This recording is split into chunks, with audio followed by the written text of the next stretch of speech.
Peoples party نے کھلواڑ کیا ایک مرتبہ پھر کراچی کے ساتھ، اور انہوں نے کراچی کی گنتی 1,91,00,000 تک تو آئی، لیکن اس کے مقابلے میں وڈیروں کی گنتی صوبائی اسمبلی میں بڑھانے کے لیے انٹیریئر سندھ کی گنتی میں 70 لاکھ کا اضافہ کر دیا، تاکہ جب ریشو بنے تو اس میں مزید کراچی کی سیٹ کم ہو جائے، اور ان کو کوئی پوچھنے والا نہیں ہے۔ یہ سندھ کا دارالحکومت ہے، لیکن پیپلز پارٹی اس سندھ کے دارالحکومت کو ذہنی طور پر قبول ہی نہیں کرتی، سندھ کا حصہ ہی نہیں سمجھتی، اور ذہنی طور پر وہ اس کو لوٹنے کے لیے، صرف کھانے کے لیے استعمال کرتے ہیں۔ چاہے ٹیکسز کا نظام ہو، چاہے زمینوں پہ قبضہ ہو، چاہے کوئی اور بات ہو، یہاں سے صرف لینا ہے۔ یہاں کے کراچی کے رہنے والوں کو ملازمتیں نہیں دی جا رہی ہیں۔ کل ایک بہت ہی افسوسناک قسم کا، شرمناک قسم کا بیان سامنے آیا ہے رانا ثناء اللہ صاحب کا، کہ ہم مردم شماری کے نتائج ظاہر نہیں کریں گے۔ میں یہ سوال کرنا چاہتا ہوں کہ آپ ہیں کون جو اس آئینی قانونی راستے میں رکاوٹ بنے؟ آپ ہر سینٹ کے انتخاب میں جو بریف کیس چلاتے ہیں، ہمارے لوٹے ہوئے پیسے، ہم سے لوٹے ہوئے پیسے، وہ آپ استعمال کرتے ہیں انسانوں کو منڈی لگانے میں، کے پی میں بھیجتے ہیں، بلوچستان میں بھیجتے ہیں، یہاں سندھ میں خرید و فروخت کرتے ہیں۔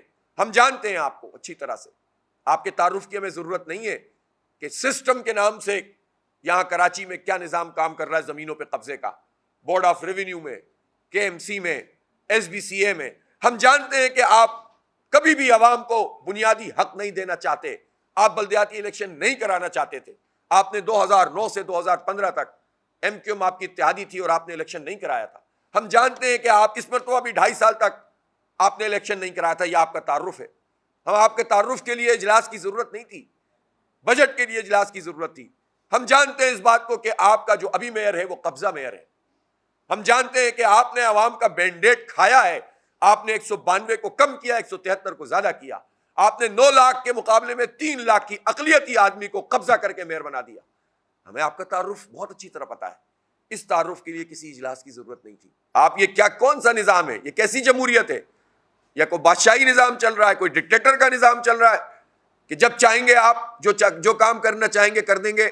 اس لیے اس سے رجوع کیا جائے۔ مردم شماری کو کراچی جتنا ہے، 3.5 کروڑ لوگوں کا شہر ہے، وہ پورا گننا چاہیے۔ یہ کہتے ہیں کہ وہ ڈیلے ہوا تو الیکشن ڈیلے ہو جائے گا، تو الیکشن آپ نے ڈیلے کیا ہے، ہم نے تو نہیں کیا۔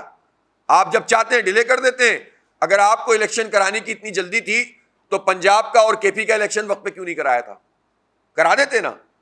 آپ کو اتنی، اس وقت تو مردم شماری جاری تھی، شروع ہوئی تھی، اس وقت تو یہ سوال بھی نہیں تھا، تو کروا دیتے نا۔ تو وہ تو آپ نے اپنی مرضی سے آگے بڑھوا دیا، اس میں تو آپ ابھی تک چلا رہے ہیں انٹرم سیٹ اپ کو، کیئر ٹیکر سیٹ اپ کو۔ لیکن جب آپ کو صحیح بات کرنی ہوگی تو آپ جو ہے اس کو آڑے لے آئیں گے۔ تو اس لیے مردم شماری پہ کوئی کمپرومائز نہیں ہوگا۔ کہ الیکٹرک جینا دوبھر کر دیا ہے، بجلی کا شدید بحران ہے، لوڈ شیڈنگ ہو رہی ہے اور غیر قانونی طریقے سے ہو رہی ہے۔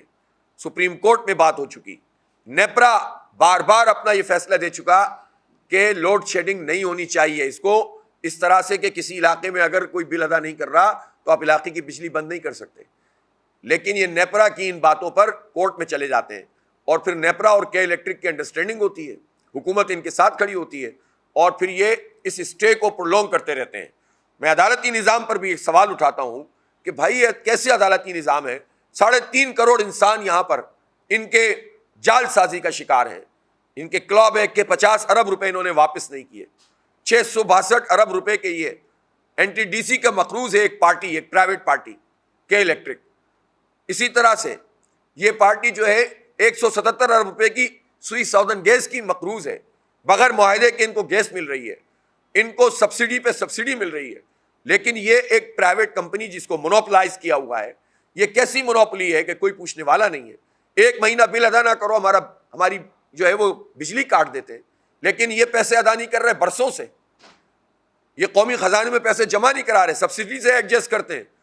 ایسا پروفیٹیبل کاروبار کیا ہوا ہے انہوں نے، لیکن ان کو کوئی پوچھنے والا نہیں ہے۔ تو یہ عدالتیں کیا کر رہی ہیں؟ ہمارے لیے افسوس کا مقام ہے، حکومت کے لیے شرم کا مقام ہے کہ کراچی 173 میں سے لیویبل سٹیز میں 169ویں نمبر پر آیا، یعنی 5 گندے ترین ان لیویبل سٹیز، بلکہ لیسٹ لیویبل سٹی، ان لیویبل سٹی، اس میں کراچی شامل ہے۔ کل ایک بہت ہی افسوسناک قسم کا, شرمناک قسم کا بیان سامنے آیا ہے رانا ثناء اللہ صاحب کا کہ ہم مردم شماری کے نتائج ظاہر نہیں کریں گے.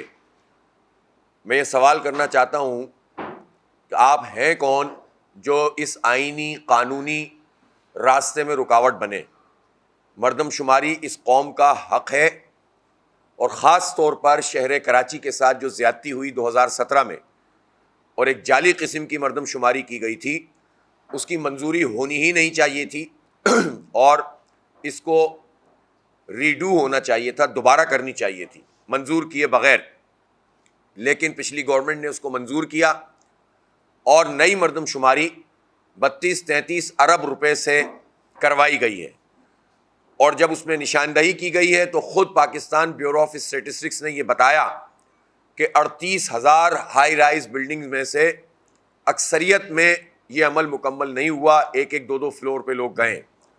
لیکن پھر اس کے بعد نہ جانے کیا ہوا, وہ کون سی طاقت اور قوت ہے جس کے نتیجے میں کراچی کی گنتی کو ٹھیک کرنے کے بجائے انہوں نے لیپا پوتی کی, اور مہینے بھر جو بھی انہوں نے آگے بڑھایا تھا اس میں محض چند لاکھ ووٹوں کا اس کا نمبرز کا اضافہ کیا. میں سمجھتا ہوں ہماری جماعت اسلامی کا موقف یہ ہے کہ یہ شہر کراچی کے ساتھ جو زیادتی ہے قابل قبول نہیں ہے. اس مردم شماری کے نتائج سامنے آنے چاہیے.